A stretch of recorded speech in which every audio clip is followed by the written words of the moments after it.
Hey guys, Tim McAmis.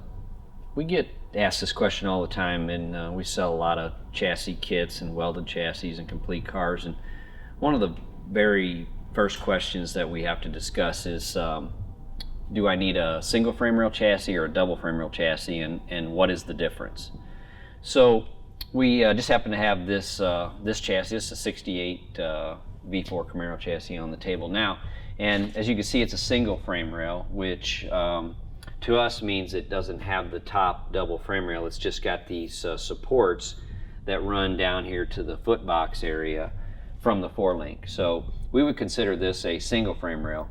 And a double frame rail is going to be basic same floor design, but it's going to have a whole secondary frame system in it that is going to be diagonaled and supported all the way to the front to add some stiffness to the chassis. So when you're thinking about a car, you're looking at a used car, you're going to buy a new car, and this question comes up, it's like, what do I need? Well, it really depends on what you're going to do with the car. Single frame rail configurations are very good for very fast cars. They're going to have a little bit more flex to the chassis, a little bit more absorption of the power. Obviously a double frame rail is going to be stiffer, but just for instance, Top Sportsman now is really fast, and that's kind of the transfer point. We have customers that have single frame rail Top Sportsman cars and double frame rail Top Sportsman cars, and they both perform perfectly. It really just depends on how you set the car up and run it. So if you got big power, I mean big blown alcohol power, twin turbo power, some really big stuff, we always consider that a double frame rail car. This particular car here is going to be set up for a 632 nitrous engine and a small block, so it's going to have good power, but it actually would hurt it to be a double frame rail, because engines that have a little less torque than some of the big stuff, I mean, when we're talking big engines, I'm talking 948-inch nitrous engines, or big twin turbo stuff, screw charge blown, I mean big power.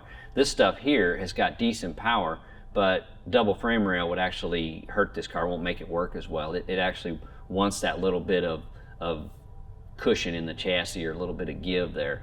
So this is a perfect design for this car, and he will be able to take this with any power combination he wants. I mean, if he wants to put a 872 in this car with 3 systems on it, it'll work perfectly.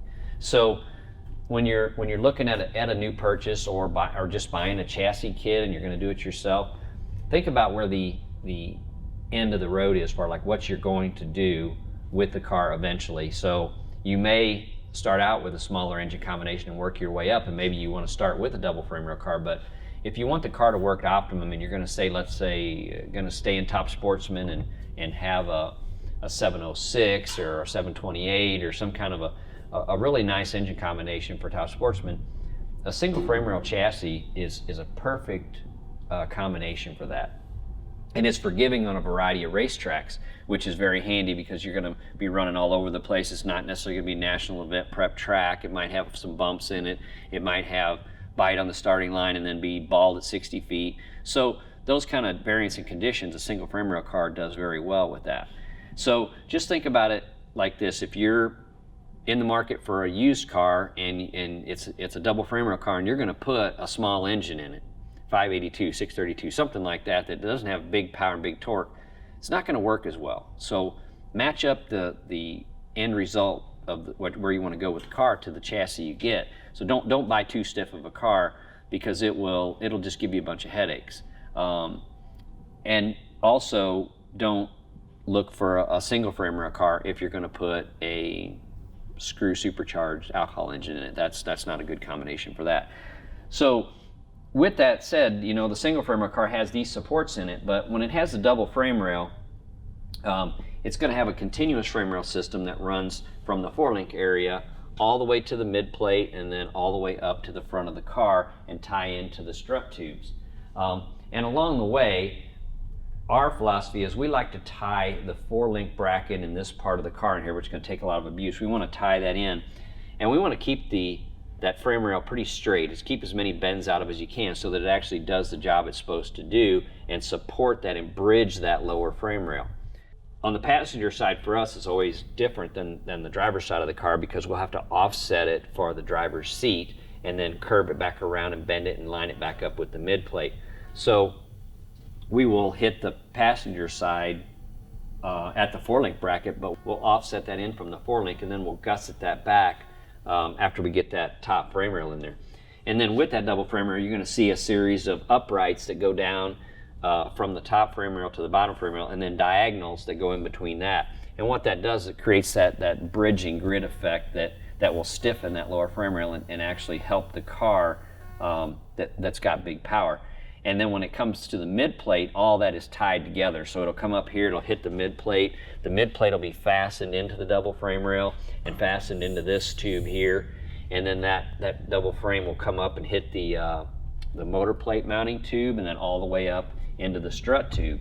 And that creates a very strong, rigid base frame for the chassis.